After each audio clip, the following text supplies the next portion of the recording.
So finally, I was able to close a house 300 kilometers from where I originally lived under 60 days. If you really want to know what it took me to do so, then stay tuned. Hi, hello, namaste. This is Naren, currently living in Windsor, Ontario. Welcome to this video. Let's dive right in. So a bit about my background. Before moving to Windsor, I used to live in a city called Guelph, and when the thought of buying a home came, one city which we as a family zeroed upon was Windsor. Three reasons why we bought a house in Windsor are affordability. Is here are much affordable in the market situations we are in. Number two, my job actually allowed me to move in because I work from home.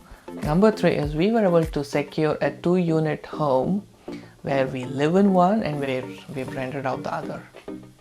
So I'll take you through the journey of what I did in order to secure a home in my budget, because I had to consider while contemplating to buy a property outside of the city that I was in, the limited time that I could spend, the money, the limited budgeted amount that we had, the energy that I had to spend, and of course getting a good realtor. When it comes to time, I understood one thing straight: I cannot make trips during the weekdays. I had to plan in such a way that I could see about 8 to 10 properties whenever I made a trip during the weekend. And in order to do so, I had to spend my mental energy with the realtor, shortlisting properties online and making sure that the costs and the financials work in our favor, and then book a viewing for the weekend.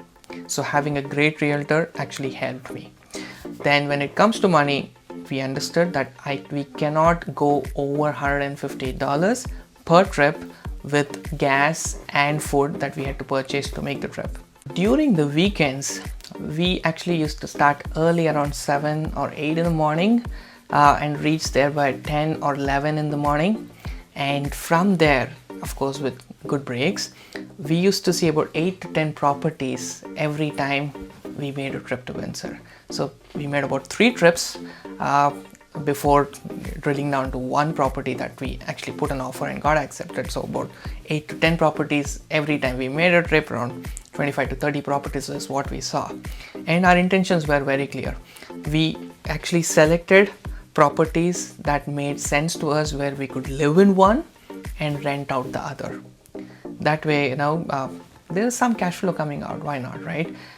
I worked closely with the realtor, explaining him what we actually wanted, and he gave great ideas on what we could actually have better than what we wanted. So what are the things I could have done better? Number one is understanding the listing price, selling price, comparables, concepts a little better and early in the process. Number two is taking the suggestions from my realtor when he said, let's put in offers and let's leave the thinking to the seller whether or not to accept our offers. I've actually maybe lost 1 or 2 good properties that I liked because I did not put in offers thinking the seller would reject it. So maybe taking my realtor's suggestions and putting in those offers would have saved me a little more time, a little more money, and a little more trips. What did it actually take? It took me 6 weeks, 4 trips, $600 excluding the closing costs and the house inspections, and viewing about 25 to 30 properties to actually buy the one that I'm currently living in.